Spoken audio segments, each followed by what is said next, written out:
Hi, I'm Don Mayhew, one of your Lincoln Board of Education members. And I'm Mindy Burback, Communications Director for Lincoln Public Schools. Welcome to LPS Board Update. This show is an opportunity for us to learn more about what is happening around Lincoln Public Schools and for you, our community, to ask questions. Don, we have several different topics we are covering today. We do. Coming up first, we're going to talk about how the community can get involved in naming our new schools. But first, let's touch base with LPS Superintendent Steve Joel and get the latest pandemic update. All right, Steve, there have been a lot of questions about COVID vaccines and when our LPS staff going to be able to receive them. What do we know so far about the timeline for our staff getting the vaccines? Well, what we know is that we're in that Tier 1B, and today, as we're talking, they have just finished up with, I think, the police force, and there's still a couple of groups ahead of us. They're starting the over 80s on Friday, and then it's just going to be a matter of how many doses do they have available. We're going to have probably 7,000, maybe a little bit more, of our staff members that have signed up to indicated that they will take the vaccine. So it's going to be a numbers game, and the health department talks to us weekly about they're doing everything they can to try to attract more doses. And, I understand teachers are concerned because, teachers in Florida, teachers in other states have already been vaccinated. Other parts of the state of Nebraska have been vaccinated. And why not us? But, it's coming. And as soon as we know, we'll get with our staff members. We're working with the health department on how to best distribute that. And it could very well be something as, we got 300 doses left over on Friday. Can you get 300 people? I mean, we're going to try to avoid that if at all possible, because we'd like to do it in large chunks, but it's really unclear. And, we just need for them to get the number of doses and give us the green light, and we'll figure out a distribution system. Well, let's talk about that for a second, because for months, for the better part of a year, we've been telling teachers that they need to be in the classroom with our kids. They've been identified as essential workers. They've been on the front lines. And one of the things that was predicated on was the fact that we'd be rolling out the vaccines as soon as humanly possible. It does seem like there have been some slowdowns and delays. From your perspective, what is the holdup in getting our teachers vaccinated? Well, I think it's the fact that there aren't enough doses. And they were supposed to start, if you remember, they were going to start right after Christmas. And of course, that was delayed. And so, you start stacking these delays up. The governor apparently has been trying to acquire more vaccine and has not been successful in doing that. And that's it. I mean, we ask the same question weekly, and they essentially tell us we just don't have the number of doses. So it's federal distribution in terms of getting them out to the states. But then, inquiring minds want to know, so why does Florida have more doses or seem to have more doses than Nebraska or Arizona or Colorado? So I know it's confusing and I know it's stressful, and we want to bring more kids back to school, but we want to do it in a strategic way that really flows off of teachers having vaccines, because I think that's going to create comfort levels. Well, from our perspective, as soon as we get the doses, we're getting them rolled out. Talk to me a minute. You mentioned the health department. How are we working with them to get those vaccines distributed?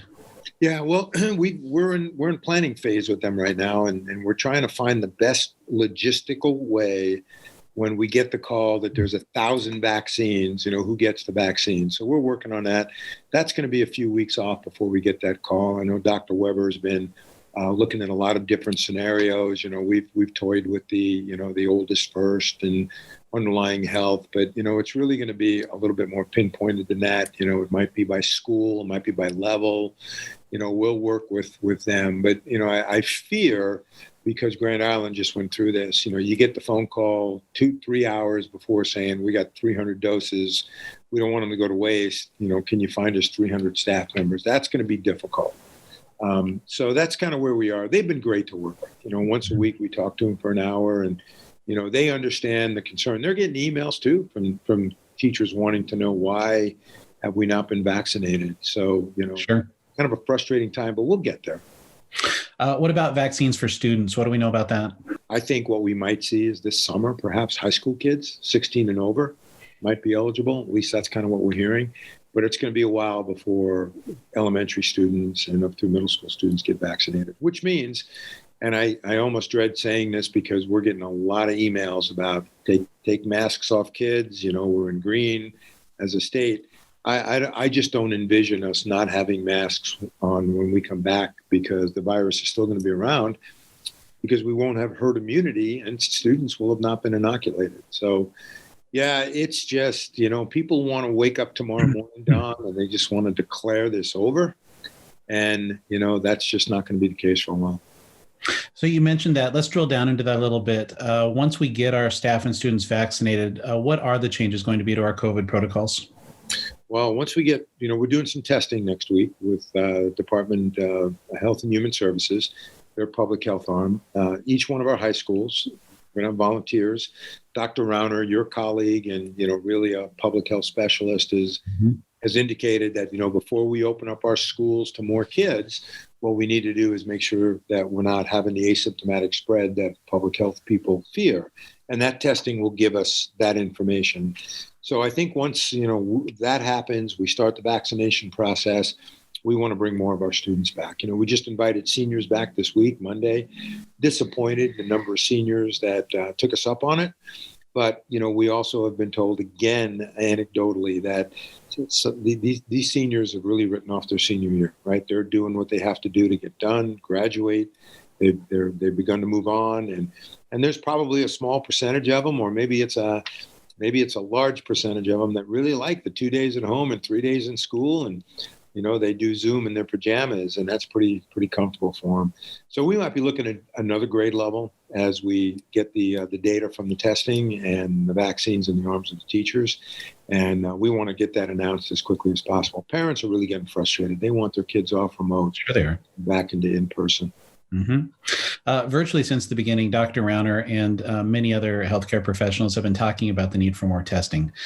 We announced this week we're working with Test Nebraska and the health department on a pilot program to offer free COVID testing at our 6 high schools next week. Why are we interested in participating in this pilot project, and what are we hoping to learn from it? I think there's two major reasons. One, when we test, we get a better handle of asymptomatic spread, right? Which is the spread that can occur from somebody with 0 symptoms. And I think we all probably know somebody that found out they had antibodies to it and never had so much as a sniffle. We need to find that out. And I think secondly, it creates another level of comfort for our staff if in fact they know. So we don't know what that percentage is. They did something similar in Omaha. They had very low numbers of asymptomatic, same thing in Millard. Millard did students and staff. So we're looking for that as just one more data point. Bob, Dr. Rauner is a very data-oriented individual, and I know him personally before he gives the all clear on bring more kids in. Let's make sure, and that's what this is going to give us. I want to encourage parents to sign their students up. They'll get results in 72 hours. It's not going to represent any change in the way we operate. It's just going to give us, with the right data, give us a chance to bring more of our kids back into school. Is this something we might do again? Well, I know Dr. Rauner would like to. I mean, Test Nebraska has basically said we're going to do one round. But, what Bob would like to see is, okay, let's do one round now and let's come back in a month and let's kind of see if the numbers change. I don't know how likely that is, but we feel very fortunate that Test Nebraska and Department of Health and Human Services have asked us if we'd be interested in doing this. So we said yes. Fantastic. All right. As always, Dr. Joel, thank you so much for your work for our kids. And thanks for joining us today with this update. Appreciate it. I appreciate it. Take care. Approximately a year ago, on February 11th, Lincoln voters passed a $290 million bond resolution by 62%, which includes building 2 new high schools and a new elementary school. The community has been involved in every step of this process, including giving input as part of the high school task force and the Superintendent Facility Advisory Committee. Selecting names for the new schools is no different. Joining us to share more about how the community can get involved is Lincoln Board of Education Chair Kathy Danek. Kathy, welcome and thanks for joining us. Thanks for having me, Dom. I'm glad to be here. Kathy, it's probably the question we get the most. What are the names for the new high schools? You've been through this process before, and we actually have a policy that guides how we name new high schools. What's the overall process? Well, first, we don't have new names yet. We're getting to that. The overall process starts with the board appoints committees. We've set up 3 committees, 1 for each school, and every board member is involved in the process. There's a chair for each committee selected from the board. The committee is made up of board members and community members, and the community is invited to submit names to the committee. We have 20 days to solicit name suggestions from the community. The committees review the names, research them, and we have great conversation and debates on the names before making a final recommendation to the board for approval. Each committee will recommend 1 name. We hope to complete the process in late spring before school is out. So the folks that are on those committees, Kathy, how are they selected? It started with, as board chair, I sent out a note to my colleagues saying, I need you to send me 3 names. We have 3 committees, 3 names. But it goes a little beyond that. We also let people volunteer. So we had several community members that volunteered. And then I had the dubious task of dividing it into the 3 areas of the city because we had 3 very diverse areas getting new schools. One of the things I looked for was I wanted to make sure that the committee reflected the diversity of our community and the diversity of our schools. So we should have people from the African American community, from the Hispanic community. We should have people from the Native American community. And we were really, really tasked with making sure that that representation is there. So we're at the beginning of the process right now where the community can give us their suggestions. If somebody has the perfect idea for a name for one of the new schools, how do they submit those ideas? That's going to be part of our work with Mindy. On February 8th, we're going to have the name submission website go live on lps.org. There, our community can find information about the schools. And there will be a form that they can complete suggesting a name for each school. They can submit a name for 1, 2, or all 3. The deadline cuts off at February 28th. And just in case people want to know, we have this handy dandy book of how the schools were named. I know the committee all got those. So if they would send us a little background information when they submit a name, that would help us know what those people did. I actually went to our policy because one of the really important things is how do we decide who it should be? It said the community can submit individuals, living or dead, who have contributed to education in the Lincoln community. Neighborhoods where the facility may be located shall also be considered by the committee. I think that's how we got our direction names for our high schools. I serve on both of the high school committees, and I can tell you there is so much energy and people are having so much fun. And one of the neat things, having worked on naming past schools, is when people come from the community and they've got an idea for a name and they've got a story to back it up. And what a great opportunity to hear some wonderful stories about people in our community. So that part is really neat. Mindy, we have some virtual activities planned as we are collecting suggestions. What are some of those? Yeah, in the age of COVID, we've really learned how to utilize our virtual tools. And so we have 2 forums that'll be done over the Zoom format where Scott Wieskamp and Liz Standish will give us a preview of some of the design work that they've been doing. And the community can ask questions about those schools. Those will both be at noon on Tuesday, February 16th and Thursday, February 18th. You can find them on our website, lps.org, or on our LPS Facebook page. It will be live, but again, one of the great things about this technology is it'll be recorded. And so if you can't watch it live at noon, you can go back and watch it at any time that works best for you. We're also meeting with other community groups. We have some meetings set up, for example, with the community group up in the Air Park area. So if you have a community group that you would like us to come and present and give some information, you're welcome to contact us here at Lincoln Public Schools. You can contact us on our website on the blue button, the contact us link. We'd be happy to set that up as well. Kathy, you've been on the board for a long time. You've done this many times before. In your opinion, what makes a good school name?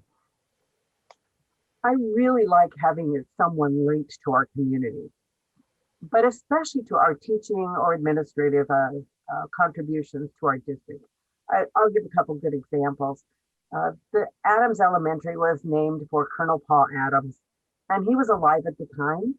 I think he's still alive. And he goes and visits the school. and he was a Tuskegee Airman before he was a teacher at Lincoln High. So the thrill of students getting to meet the person that their school is named for. My grandkids go to Coosier, and they've actually heard Ted Coosier read poetry to them. These are things that the kids never forget, and they get those pictures. I think I went into Ruth Hill Elementary a couple of weeks ago, and here was a story about Ruth Hill. Now, I knew Ruth Hill as a child, but I had no idea what she had done for education. So those are gifts we can give our community from people past, present, and future. Well, neat. I think that this is an exciting process and an opportunity for the community to come together and do something fun. Thank you for joining us today, Kathy, to talk about this. And as always, thank you for your work on the board. It's my pleasure. If you have any questions about what you've heard here today, you can ask on our Facebook page or on our website, lps.org, by clicking on the blue Contact Us button, and we'll work to answer your questions on our next episode.